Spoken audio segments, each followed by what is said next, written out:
In this presentation, we're going to have a look at what's called homomorphic encryption using three methods: BFV, BGV, and CKKS.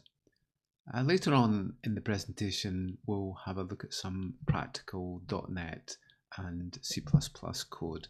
But for just now, I'll give a quick overview of what homomorphic encryption actually is. With homomorphic encryption, we protect data in process. So we typically would protect data over the air. So that might be with TLS and with HTTPS, with wireless encryption. And then at rest, we might use RSA or symmetric key encryption to be able to encrypt our data at rest. But one area that we typically don't protect is in process. And in process means that when we have our data, we now need to process it in some way, such as finding an average value of a set of salaries and so on. What homomorphic encryption does is that we can encrypt our data and then still process with it. This typically involves the usage of a key pair, a public key and a private key. We initially create these through some key generation process, and then the public key is used to encrypt data. So in this case, we've got Bob, Alice, and Peggy, who have three values, and we want to find out the total value of X plus Y plus Z, but for us not to know what each of these values are.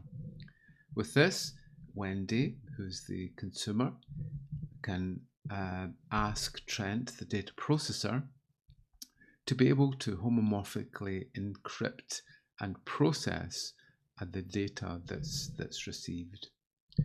So for this, we take the public key and then we encrypt each of the values with that public key. So once these are encrypted, we should be able to decrypt these values and determine the original value.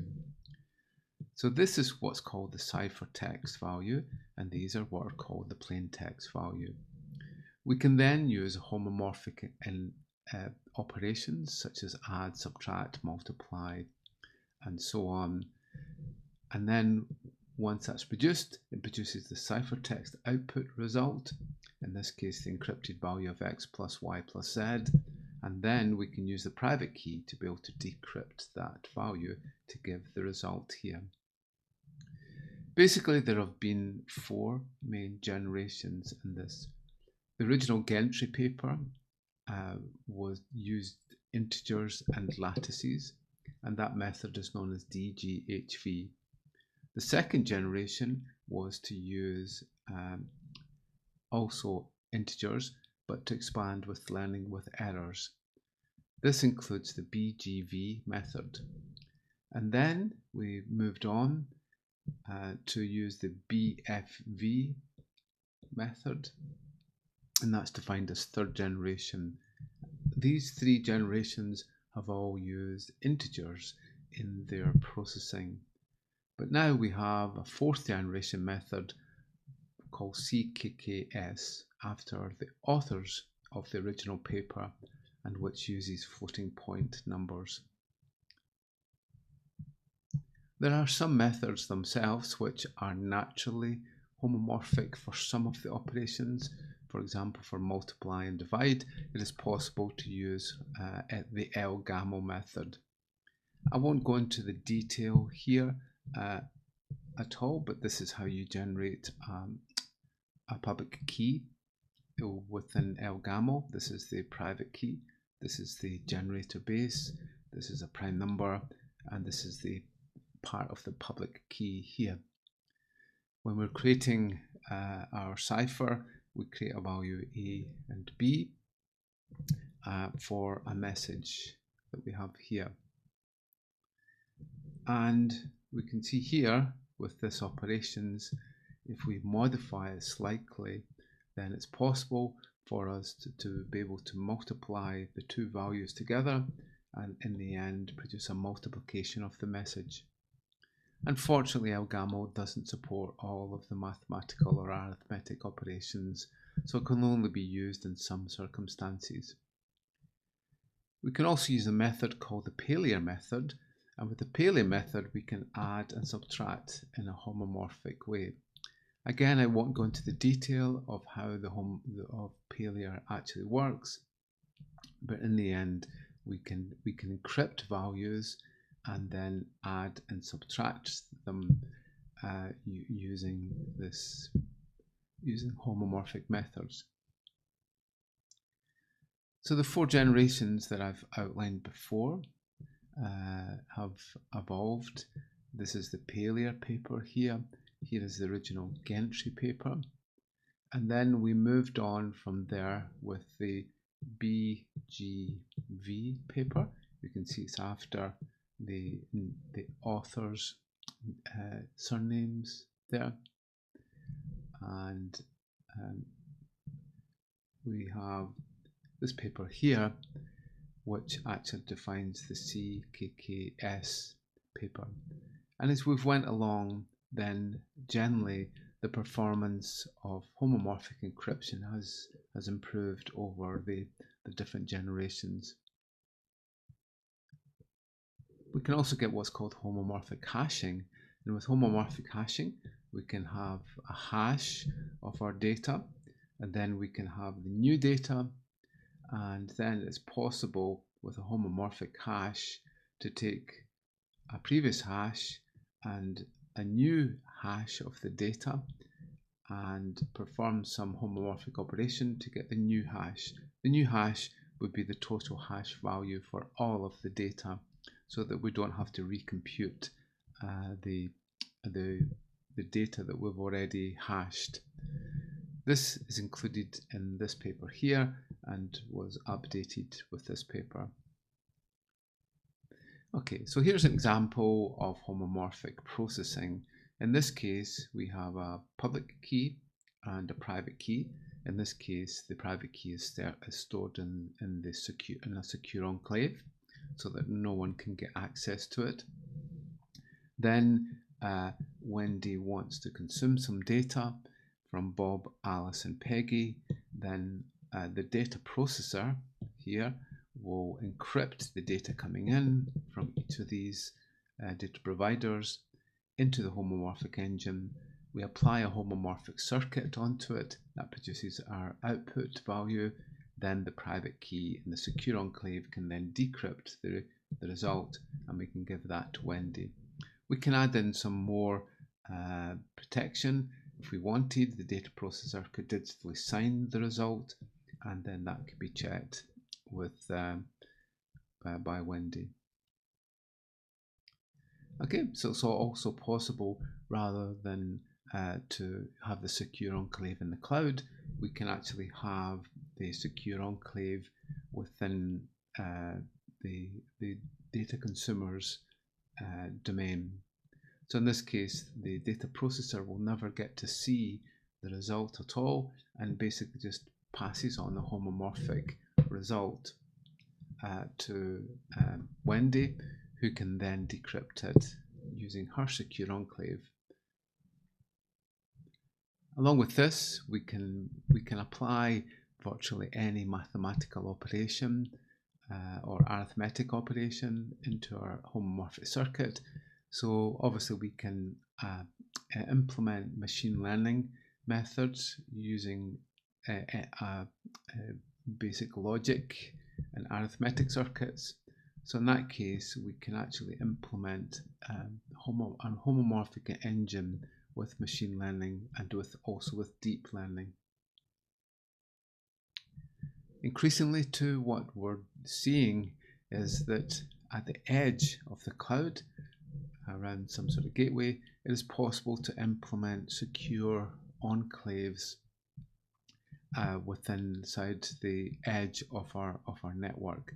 In this way, the data never needs to get out of our current network.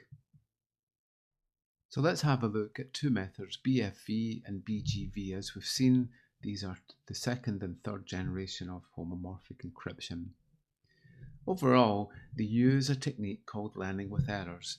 Basically what happens is that we represent our binary values as a polynomial. So this becomes 1 plus no x's plus x squared plus x cubed. So this value here is this value here is this value, there's no x in there, and then this becomes that value there. So the bit patterns that we have in the processing then becomes a polynomial that we operate on. And just like with polynomials, we can multiply them. Let's say we have this, so that becomes x to the 5 plus x to the 3 plus x to the 3 plus x.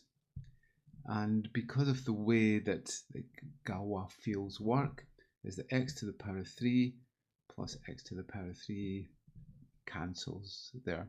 So we end up with x to the power 5 plus x. This allows us to be able to create simple operations when we're doing our homomorphic encryption. So these polynomials then are represented as matrices here, and I won't go into the detail of this, but basically we have a private key S, we have a matrix A and B, and we add in a little bit of error. And we've got to make sure that the error doesn't swamp the rest of the message when we perform our operations. Then we end up in the end with our decrypted message here, and we need to make sure that the error doesn't affect the much larger message value that we have here. So the q upon 2 is selected to make sure that when it's multiplied by the message, which is the integer values that we're dealing with, it is going to be much larger than the error value. And that's the way that learning with errors actually works. Okay, so the noise that we have, we can represent it with a number of bits in there, but overall we have the modulus degree value, and that relates to the highest power of the polynomial that we actually have. The higher the polynomial modulus degree, then the better the accuracy that we can actually get, but the performance is reduced. So CKKS is one of the latest methods, and again I won't go into the detail of this, but it uses homomorphic encryption for arithmetic of approximate numbers. And again we use polynomial values, and we'll have our highest coefficient power here that we define, and we also have an operation there to make sure that when we perform our multiplications for our polynomials, they don't get too large. So we divide by x to the power of n. N is the maximum coefficient power, plus 1. Okay, so let's now look at implementations, and hopefully this will allow us to be able to understand how we can implement it practically. Okay, the library that we'll use is the Simple Encrypted Arithmetic Library from Microsoft, and it implements either in C#, .NET, or in C++. Obviously .NET will be slower than C++, because C++ will build to native code, where our .NET code will run in a .NET framework. So just like Python, Java, and .NET, they will always be slower than using core native code. Okay, so here's an outline of a program. So basically we start off with plain text. We then put it into an encryptor to create our ciphertext. we can have multiple ciphertext values. We then run an evaluator that can bring in methods such as add, square, multiply, mod, and so on. These will be operated on from a homomorphic point of view. When we're finished with that, with the private key, then we'll create our decryptor and end up with a plain text. So the public key is used here, and over here we have the private key. Okay, so anyone can perform these operations, but only if we have the private key can we actually perform the decryptor. So this is the outline here. We would put in the method that we're going to use, either BFV or BGV in this case. And then we have what's called the polynomial modulus degree. So that's the n value that I showed you before. That's the maximum power of the polynomial that we have. So this is in powers of 2, 1024, 2048, and so on. The larger we make this, the less the performance will actually be, but the better the accuracy will be overall. And in BFV and BGV, we also have what's called the plain modulus, and it's the largest coefficient of the plain text polynomials. Again, this can affect performance. Over here, I've put in 2024. It can be any value that you want, but remember that this value here will need to be a power of 2. So if we see what we have here, then we're defining our parameters for the homomorphic encryption. We create a context with these parameters. We can then generate a new private key. We do a key gen here, and then we generate the private key. And then from the private key, we can produce the public key from it. We create the encryptor, the evaluator, and the decryptor. That's these 3 elements here. And then we can create some ciphertext and create some plain text here. In BFV and BGV, we convert it into a hexadecimal polynomial value. For CKKS, we still have this polynomial modulus degree value here, and this one is 8192 in this case. That's a similar way that we can do it, but we also have a scaling factor for our values, and this is 2 to the power of 40 to make sure that our values are well away from the noise values that we have. Create a context, and then again we create our public and private key. We create our encryptor, our evaluator, and our decryptor in there. The one thing that we have in CKKS is that we can have what's called a slot value, and that allows us to be able to create slots for our data to be able to process multiple values at the same time. Okay, so those are our values. So what we'll do is we'll first look at our .NET programs. Okay, so the way that .NET works is that you have a DLL, a sealed DLL that will integrate into the .NET project, and then when the executable is run, it will call up the .NET DLL and use the methods that are provided. So let's see. So all of the examples I'm going to show you are on this web page here. So the first one that we're going to look at is this one here. Okay, and I'll just run this, taking a value 22. It's just going to cipher it with a certain modulus and then decrypt it. So we can see input value is 22 and it's decrypted to that value, decrypted to the same value. Okay, so with .NET, I'll just show you how we could create one. So let's make directory seal10, make directory seal10. We'll go into seal10.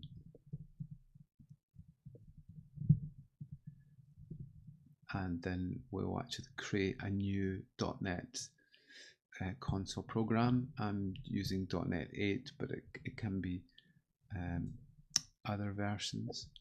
And then what we'll do is we'll now download the seal.net DLL. Okay, so that will add it onto the project in there. And we've got our basics of our code set up.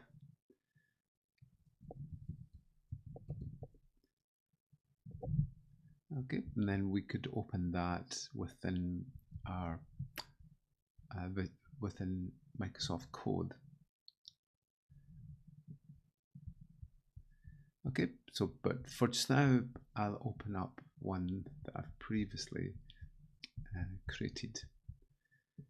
Okay, so if you've used .NET before, you'll know there's a bin folder, and the bin folder has the executable that will actually run in the end. And here are the DLL. Here is the DLL that we require for .NET. Okay, and we have our project here. Just quite a simple project. It's showing the DLL integration for Seal. And here is our program. So what we would normally do is just open up our terminal, and then we .NET build, and hopefully this will build okay. So this takes a little minute to do this. There we go, that's built successfully, and then we can either run the executable on its own, or we could just do .NET run. Okay, there we go. So in this program, I've got some arguments, so I can feed in the value of 34 there, and it should be able to encrypt the value of 34 and then decrypt it again. From there, I can also change the method. So the second argument is the method, and the third argument is the modulus. So we can run the method BGV, and we'll make the modulus 4096 this time. It will take a little bit longer to run, but hopefully you can see that the value has been decrypted successfully. You see here that the key size increases. So for the first one that we ran, the private key was 4289, and in this case it's increased to 70253 bytes. Okay, so to go through the program, here is our BFV that we have. So we should be able to see that the alternatives that we have in here are either CKKS, BGV, or BFV. So just set that one back in there. Okay, so here is our modulus, polynomial modulus degree. That's going to be the highest value of the polynomial that we have. And the higher we make that, the slower it will be. It will degrade the performance, but the accuracy will be better. Okay, there's the plain text modulus. This can be any value that we want in there. We now have our key generation. This extracts the private key, and then we can generate the public key from that private key. We have our encryptor, our evaluator, and our decryptor. In this case, we won't actually use the evaluator because we won't actually process the value. All we're going to do is we're going to encrypt the plain text into ciphertext, and then we're going to decrypt it again. Okay, so here is our ciphertext being initialized, and then we can take our value, the input value, and convert it into a plain text polynomial. After that, we can then encrypt, so that will take that plain and then encrypt into this value. So this becomes our ciphertext, as we can see here. Next, all we'll really do is that we're now going to initialize our decrypted value for the plaintext, and we're going to decrypt encrypted value into a decrypted value and then display it. It's the value that's created is a hexadecimal value, so we need to convert it back into a decimal value, and we do that with this method here, the int parse. Okay, so that's that one. So let's look at one that's got some processing in it. So we'll try this folder here.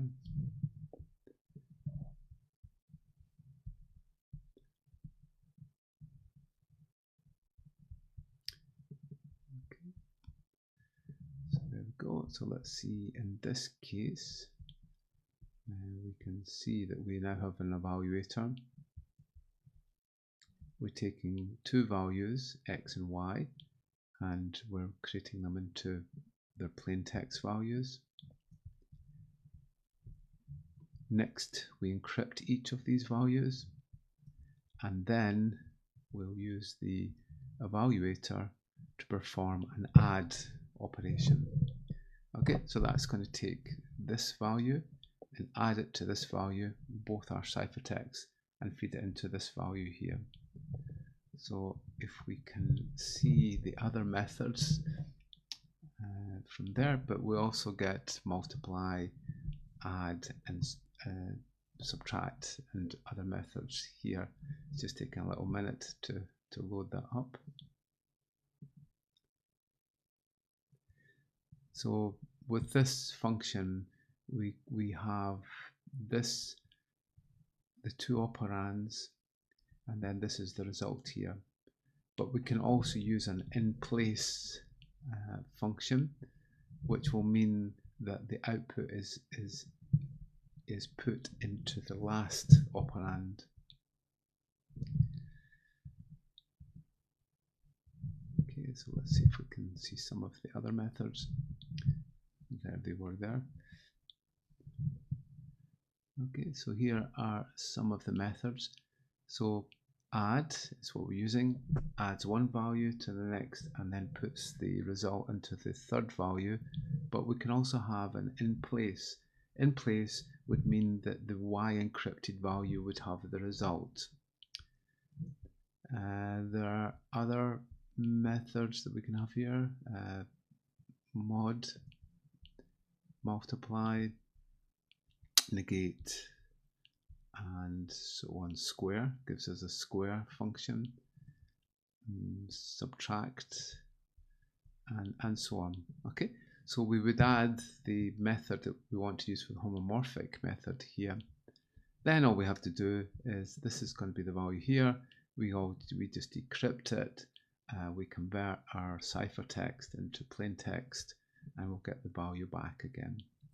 Okay, so now that we can actually see all the values, we can actually see all the types there. Okay, so again, what we'll do is we'll just add two numbers together. Remember, we're doing this from a homomorphic encryption point of view. So .NET build should build, and we'll just add two numbers together. So .NET run, we'll say 45 and 73.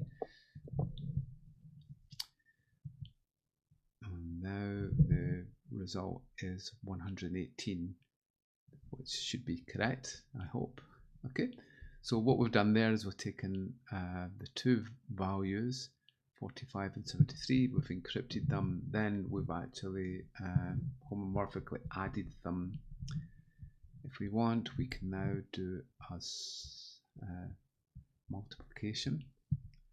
So in here we could find where our operation is. Okay. So now let's multiply.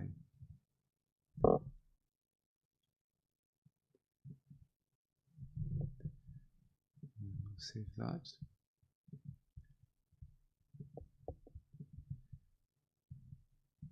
Rebuild our project. Hopefully this will work. Okay, and then what we'll do is we'll run, and we'll, let's say it's 11 and 9 should give us 99. Oops.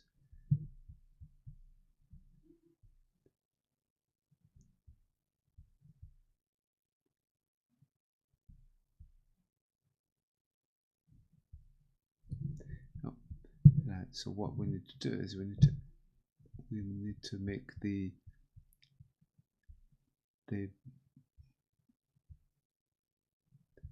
polynomial modulus degree higher. So we'll do that. We'll make that 2048.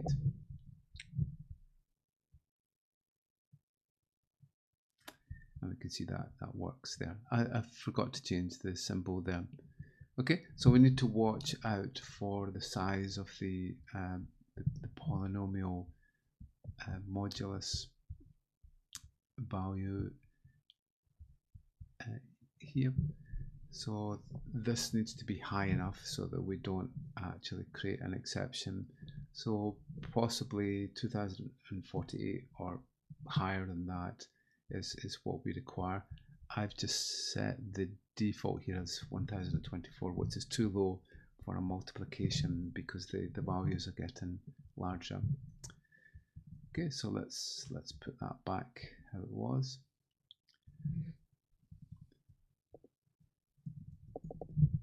And we'll save that one there.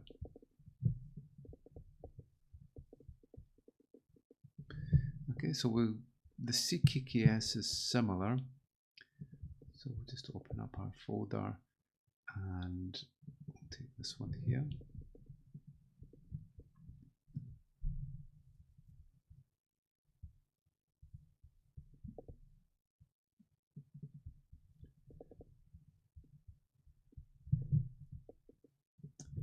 Let's find CKKS one.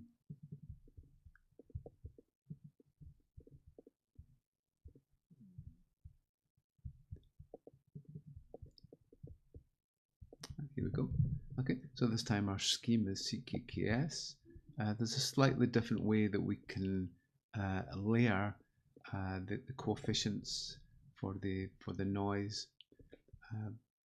In this case, we're also starting at above 8K for our polynomial modulus degree, so it should be high enough, hopefully, for the operations that we're going to perform.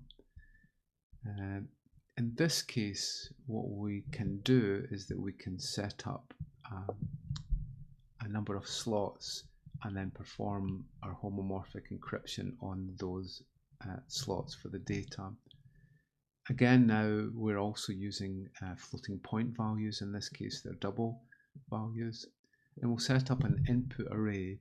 With this, we can then encode these and then do the encryption process again as we did before.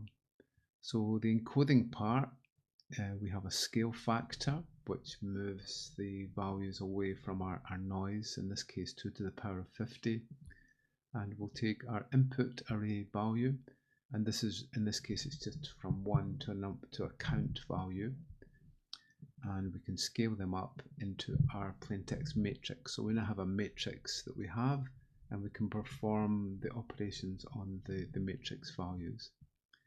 Again, we can create our ciphertext matrix now by encrypting again, and then in this case I'm using a square value, so we'll take the values 1, 2, 3, 4, 5 up to a certain count, and then we'll square all of those values within inside these slots or within inside the matrix. I've used square in place so that the result will actually go back into the, in this case, encrypted matrix. I can then decrypt, and then I will decode to give me my output array that we had before. Okay, so we have an array here, and this will, when we decode it, will go back into the array format. So we'll just try and run this one.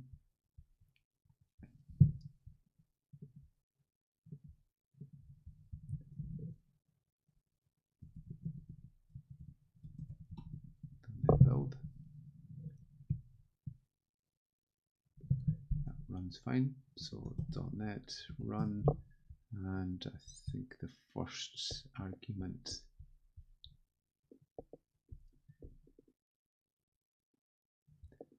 is the count. So let's do it for the first 20 numbers, and we're going to work out the square of those. And there it's there. Okay, we can pick off 1, 10. The square of 10 is 100. The square of 19 is 361, and so on. So what we've managed to do there is to create a matrix of values, and then we've ciphered them, and then create a square function on each of the values in the matrix, and then decrypt that back to our plain text again. Okay, so this is a very powerful operation that we have inside our homomorphic engine. Okay, so there are more examples on this page here that you can try out for C#, and BGV and BFV, and also for CKKS. So each of these should be some basic examples. So let's go to C++. So the problem with .NET and Python and so on is that we're obviously running within a framework, and we'll be using interpreted type code, and it won't be native code. So if we want it to run fast, then we need C++ code to run. Okay, so with this, what we do is that we will download the C library. So the main C library is here from the GitHub. So this is what you get from the GitHub when you download it. And then you need to use the CMake files to be able to build the libraries that you require. Okay, this is my CMake file that I've got. I'm using a GCC compiler. Then once CMake has created its basic make files, then we run cbake -- build into the build folder. This creates this folder called build, and this is where it actually creates the code required to build the whole project. The lib folder is where it puts all the object code, and then also the library that it's built. So there's 3 basic libraries that are required for our C++ code. These are .a libraries here, and when we're running our code for C++, we need to point to those libraries for the execution. We need to also know where our header files are, because our header files will actually define the format of the functions that we're going to use. Also, it will allow our IntelliSense to work too. Okay, so once you've built the .a files, then you can then integrate them into your projects. So I've just created a folder here, and here are the same the equivalent programs that we ran before. So C1 was our initial .NET program that we used, but now converted to C++. In the lib folder, I've put my .a files in there. So my project, I need to point to that library to be able to integrate those files. So let's have a look one here, and here's our Microsoft Code folder here. You notice there's a bin folder and a build folder.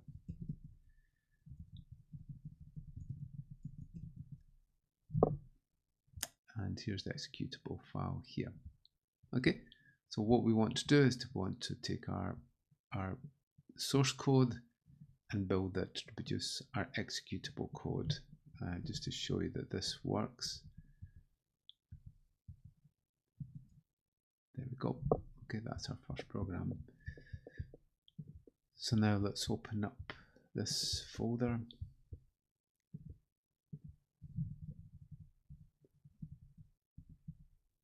And here's our first one here. We'll open this folder up. Okay, so this is equivalent to the first program that we saw. So here's my C++ program. It's got a main and some header files and so on. If you're used to C++, you'll see that it's just standard code. Now we change the syntax slightly. Obviously the console.write lines are changed to the cout, but the program is roughly the same as we had before for our .NET program, so it should be quite easy to look at the two programs together. Okay, so if you've used Visual Studio before, then you'll know that we need to set our properties. So in this case, I'm defining the places that it will need to look to be able to find the header files for our IntelliSense. So I'm just basically pointing to the header files. I'm going up 2 levels into this folder here, and in the source folder we will find the header files that we require for the IntelliSense and also for our compilation. Okay, I've also integrated a header file in here into this folder, as we'll see from the main code, and that's roughly it for the setup. But one thing I've done is I've just created a little batch file to perform our the compilation. So in this case, it's running GCC here, G++, on our source code, producing this executable, and then the -big I is where it will find the include files or the header files, and -L is where it finds the libraries.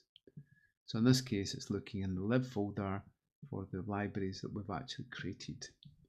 Okay, those are only required in the link stage and not in the compilation stage. In the compilation stage, we just need the C++ files and the headers to be able to create our object code. Okay, so once we're quite happy with that, okay, so hopefully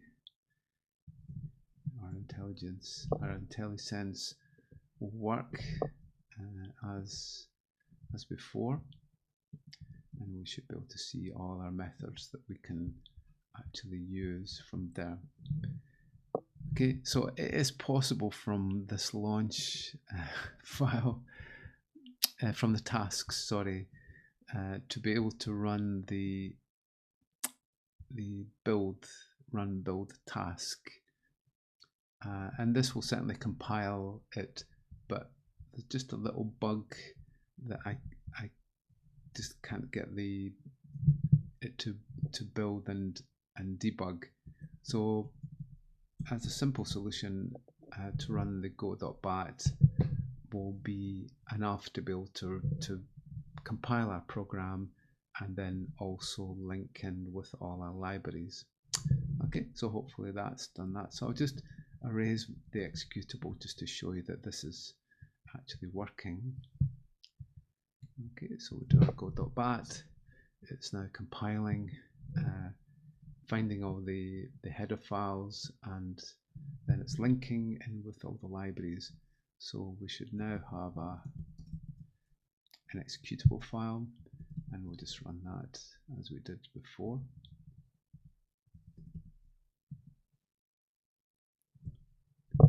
Oops, got the wrong one. It's there. Okay, so all this is doing is taking a number in and then converting it and then encrypting it and then decrypting it. So if we take 50, then I just showed the hex value there of 32, which is 50 overall. Okay, so that shows an example of the C code. So I'll show you the one that we looked at for CKKS. It is this one, I think.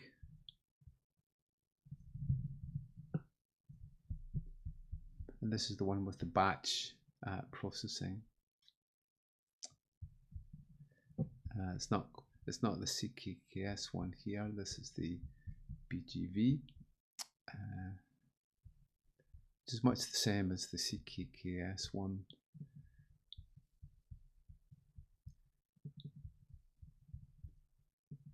Okay, let's see if we get this one.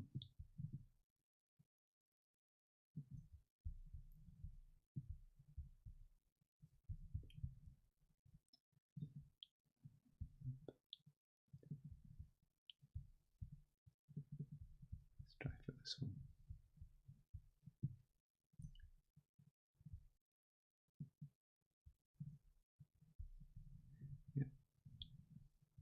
Okay, so this time we've got a CKKS encoder. That's one little difference in here. Okay, we're passing an account value. We're going to do a square of the matrix from a homomorphic point of view. So this is the C++ code. As you can see, it's similar to the last one. There's our encryptor, our decryptor, and our evaluator. And then we have an encoder, which will allow us to be able to encode our values into matrix value. This time we have a vector double. Double is the type, the number in this case, and we'll just create that as our input array. We then encode that into a plain text matrix, then encrypt that into an encrypted matrix. We then do our square in place. So as we saw before, there are many different methods that we can apply here. In this case, we're just going to square each value in the matrix, and then we'll decrypt it back into our plain text result, and then we decode back to give us our original data structure, and then just output these values. Okay, so let's .NET build.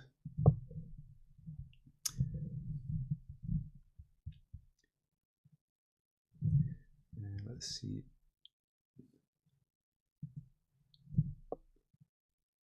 Oops, it's got an extra solution in there. So let's get rid of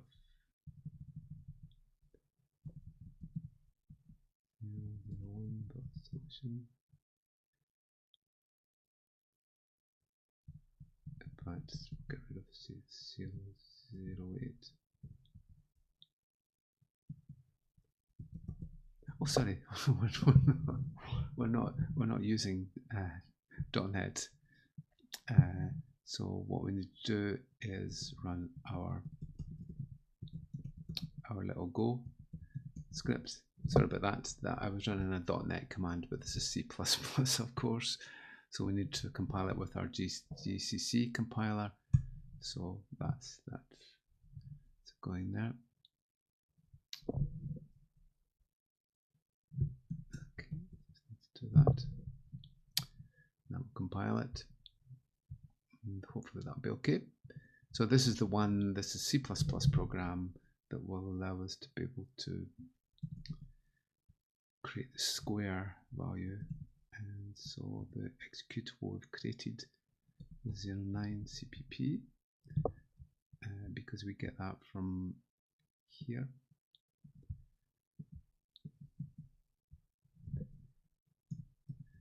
You've got to put the path in our terminal.